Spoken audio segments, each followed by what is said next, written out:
ఎన్నికల ప్రచారంలో భాగంగా భువనగిరిలో మునుగోడు ఎమ్మెల్యే కొమ్మటిరెడ్డి రాజగోపాల్ రెడ్డి మాట్లాడుతున్నారు. లైవ్లో చూద్దాం. మొత్తం మోసం చేసింది ఈ ముసలోళ్ళు.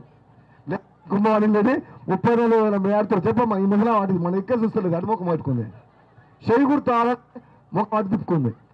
ఇంకా పెన్షన్ వస్తుందంటే వీళ్ళు ఏమనుకుంటారు అంటే ఈ ముసలోళ్ళు అందరు ఊళ్ళో ఈ కేసీఆర్ ఇంట్లోకి గెలుస్తున్నాను వీళ్ళు అనుకుంటారు. ఏమమ్మా కేసీఆర్ ఇంట్లోకి గెలుస్తున్నాడు. తెలంగాణ ఇచ్చింది ఎవరు? చెప్పమ్మా. నువ్వు ఏం పేరు? నీ పేరు? ఆ పేరు ఏం పేరు? అద్దాలు పెట్టుకున్నావు పేరు ఏం పేరు? ఓ పెద్దమ్మ, ఓ ఎర్ర శ్రీరామ. ఈమైతే ఇటు చూస్తలేదు. తెలంగాణ ఇచ్చింది ఎవరమ్మా? తెలంగాణ ఇచ్చింది ఎవరు? ఆ నోటుకే చెప్పమను. ఎవరు? సోనియా గాంధీ ఇచ్చిందా? ఓ పెద్ద మనిషి, సోనియా గాంధీ ఇవ్వలే.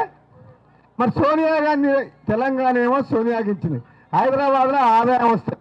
ఆ ఆదాయం వచ్చిన పైసలు మొత్తం పెన్షన్లు ఇస్తుండు, కళ్యాణ లక్ష్మి, కేసీఆర్ కిట్టు, గొర్రెలు, రైతు బంధు. ఆ పైసలు హైదరాబాద్ వచ్చే ఆదాయమేగా కేసీఆర్ పంచిపెట్టేది. హైదరాబాద్తో సహా తెలంగాణ ఇచ్చింది ఎవరు? సోనియా గాంధీ. అంటే సొమ్మొకరి సోకొకరిది. తెలంగాణ ఇచ్చింది ఆమె, సచ్చిందేమో మన పిల్లలు 1000 మంది తెలంగాణ కోసం ఇచ్చింది ఆమె. కొట్లాడిందేమో మీ ఎంపీ, పార్లమెంట్ మెంబర్గా నేను అప్పుడు నన్ను ఎంపీగా చేస్తే నేను పొన్నం ప్రభాకర్ మదియాస్కి మేము అందరం కొట్లాడలే. ఆయన వచ్చినాడు కొట్లాడుతందుకు. కేసీఆర్ ఇప్పుడు నా పార్లమెంట్కి వచ్చిందా? మేము 12 మందిని కొట్లాడి సోనియా గాంధీ నొప్పించి, కాంగ్రెస్ పార్టీ నొప్పించి, పార్లమెంట్లో తెలంగాణ బిల్లు పెట్టించి, తెలంగాణ హైదరాబాద్తో కూడిన తెస్తే మాయమాటలు చెప్పి ఇల్లు కట్టిస్తారు. మీ ఊళ్ళో ఎంతమందికి ఇల్లు కట్టించున్నాం? మరి ఎంతమందికి భూములు ఇచ్చిండు? ఎంతమందికి ఉద్యోగాలు ఇచ్చిండ్రు? మరి దళితులు ముఖ్యమంత్రి చేసిండా? మరి ఎందుకు అడుగుతలేరు మీరు? అడుగుతారు, మరి గమ్మత్ చేస్తారు మీరు. మా 1000 రూపాయల పెన్షన్ ఇస్తున్నారని చెప్పి ఒకటే గుర్తల. ఉద్యోగాలు లేవు, 3 ఎకరాల స్థలం లేవు, ఇల్లు కట్టిస్తున్నారు, అవి మర్చిపోయారు. అన్ని మర్చిపోయిండు. దళితులు ముఖ్యమంత్రి చేస్తారు, లేకపోతే తలకాయని అనుకుంటారు, అది మర్చిపోయారు. ఆయన ఇచ్చే 1000 రూపాయల కోసం అని చెప్పి కారు గుర్తు మీద వేస్తారా?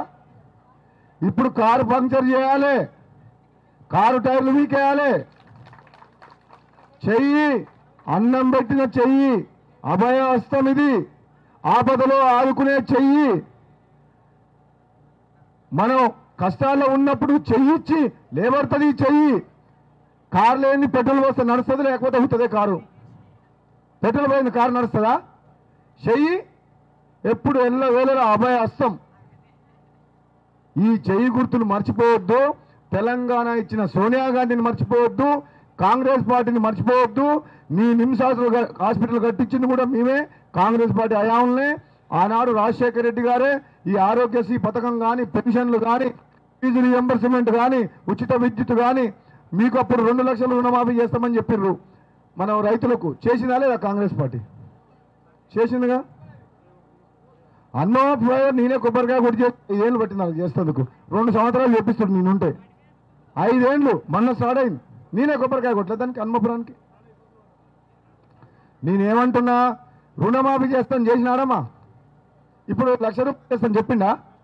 పెన్షన్లు 2,000 చేస్తాను చెప్పి 2,000 చేసిండా? అసలు మాట్లాడతారు, తర్వాత మాట్లాడతలేరు గురించి అంటుండు. పెన్షన్ల గురించి కూడా తొందరగా ఉంది, మే మంత్ నుంచి చేస్తా అంటుండు. గతంలో కాంగ్రెస్ పార్టీ 2 లక్షలు చేస్తాను చెప్పి చేయలేదా? ఇప్పుడు మళ్ళీ మీరు అందరూ ఒక్కటి ఉండ్రి. ముసలోళ్ళు అందరూ కొంచెం ఉండ్రి, పెద్ద మనుషులు. ఆ 1000 రూపాయలకు ఆశపడి సార్ కారు గుర్తు కేకురి. రాహుల్ గాంధీ గారు కాంగ్రెస్ పార్టీ మన ప్రధానమంత్రి కాబోతున్న ఒక మంచి పథకం తీసుకొచ్చిండు పేదోళ్ళ గురించి. ఏం పథకం తెచ్చిండు? కనీస ఆదాయం లేని వాళ్ళందరికీ, పేదోళ్లకు వాళ్ళ పూట గడుస్తలేదని చెప్పి నెలకు 6,000 రూపాయలు పేద కుటుంబాలకు, నెలకు సంవత్సరానికి 72,000 రూపాయలు సంవత్సరానికి ప్రతి పేద కుటుంబానికి. 20 ఏళ్ళు ఉండని, 30 ఏళ్ళు ఉండని, 40 ఉండని, పెళ్ళై భార్యాభర్తలు ఉండి ఏం ఆదాయం లేదనంటే తక్కువ ఆదాయం నెలకు ప్రతి నెల 5వ తారీఖు నాడు 6,000 రూపాయలు మీ అకౌంట్లో పడతాయి. ఇంక ఇప్పుడు చూసుకోండి, 1000 రూపాయలు చూసుకుంటారా, 6,000 చూసుకుంటారా? 6,000 కేంద్ర ప్రభుత్వం ముఖ్యమంత్రి ఇక్కడ కేసీఆర్ ఆపలేడు. డైరెక్ట్ ఢిల్లీకి వెళ్ళి వస్తే పైసలు మీ అకౌంట్ నెంబర్ తీసుకొని మీ అకౌంట్లలో వాళ్ళను గుర్తించి 5 కోట్ల మంది పేద కుటుంబాలకు నెలకు 6,000 రూపాయల లాగా సంవత్సరానికి 72,000 రూపాయలు మన కేంద్ర ప్రభుత్వం రాగానే రాహుల్ గాంధీ గారు ప్రధానమంత్రి కాగానే ఇస్తామని మాట ఇచ్చిండు. తప్పకుండా ఈసారి మీరు తెలంగాణ ఇచ్చిన తెలంగాణ తల్లి సోనియా గాంధీ రుణం తీసుకోవాలంటే ఒక 2 సార్లు కారు గుర్తుకు వేసారు కదా, ఒకసారి చేయి గుర్తుకు వేసి రుణం తీసుకోరాదండి. మరి తెలంగాణ ఇచ్చింది ఆమె కదా, అవునా కదా? ఓ అమ్మ సప్పుడు చేయవు. ఏం పేరు నీ పేరు? ఓ సత్యమ్మనా? నీ పేరేనా సత్యమ్మ? ఇది ఒక్కనాడు చేయకు. ఇప్పుడు 2 సార్లు వేసారు కదా, అందరు చేయలేబట్టి మొత్తం చేయి గుర్తుకేస్తామని. ఓ ఆ ముసలి అందరు లేవడాలి, ఈమె మాత్రం సచిన లేవడతలేదు, చేయలేవట్టు కాదు. ఒక్కటి ఇప్పుడు మీరొకటే ఒకటి చెప్తున్నా, లాస్ట్కు తెలంగాణ ప్రజలు ఎవరైనా సహాయం చేస్తే విశ్వాసం చూపిస్తారు. అన్నం పెట్టిన వాళ్ళకు ఆపదలు ఉన్న వాళ్ళకు సహాయం చేస్తారు, మళ్ళీ వాళ్ళ విశ్వాసం చూపిస్తారు అన్నదానికి ఇది ఒక్కసారి చెయ్యి గుర్తు మీద వేసి కోమటిరెడ్డి వెంకటరెడ్డి గారిని ఎంపీగా గెలిపించి సోనియా గాంధీకి రాహుల్ గాంధీకి బహుమానంగా పంపించాలని చెప్పేసి మీ అందరినీ కూడా కోరుకుంటున్నా. తప్పకుండా ఈ ప్రాంతాన్ని అభివృద్ధి చేస్తాం, పేదలకు ఇండ్లు కట్టిస్తాం, రుణమాఫీ చేస్తాం, 2 లక్షల వరకు హాస్పిటల్ కూడా కంప్లీట్ చేపిస్తాం. యాదగిరి మేము కొట్లాడతాం. అది బూర నరసాన్ని గెలిపిస్తే చేతులు కట్టుకొని నిలబడతారు కేసీఆర్ దగ్గర. దమ్ముందా? కోమటిరెడ్డి వెంకటరెడ్డి ప్రశ్నించే గొంతు, కొట్లాడతాం, పోరాటం చేస్తాం.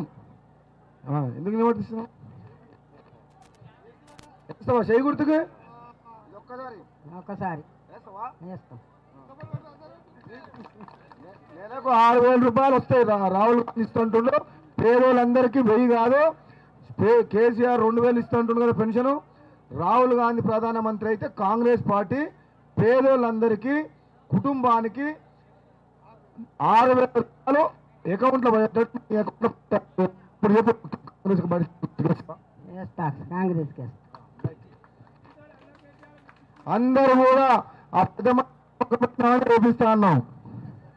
మీరందరూ కూడా అన్నపురం గ్రామంలో నేను ఈ చెట్టు కింద ఉండి చెప్తున్నా మీ అందరికీ, ఇది పెద్ద మీటింగా చిన్న మీటింగా కాదు, ఉద్యమం స్టార్ట్ అయింది. మనం తెలంగాణలో కేసీఆర్ కుటుంబం దోసుకలింటుంది.